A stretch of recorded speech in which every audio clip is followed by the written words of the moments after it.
ಹಿಂದೆ ಪಟೇಲ ಅಲ್ಲಾದ್ರೆ ಹಿಂದೆ ಕೆದ್ರ ಪಟೇಲ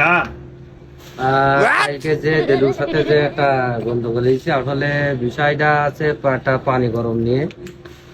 দেলু হয়তো পানি গরম করতে দিতে হয়তো ইয়ে হয়তো বাধা এই কারণে একটা ঝামেলা হয়েছে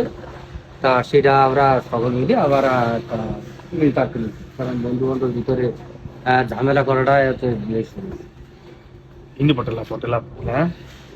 ಆನೆ ಪುಂಡಿಯ যে ঘূর্ণিঝড় যে একটা যে আসছিল আসলে খুব মানে ভয়ের সমস্যা এখন ভয় পাইছিলাম ওখান থেকে কি আর করবো তা ওখানে পলাইছে যে খাটের তলা আছে খাটের তলে পলাইছে তারপরে যে বস্তা আছে না বস্তা তো ভালো আছে যে আপনার যে ধান টান পরে ওই বস্তা মুড়ি দিয়ে খাটের তলে লুকাইছিলাম যাতে ঘূর্ণিঝড় কিছু না করে ಸಾಬ್ರಿ ಅಪ್ಪ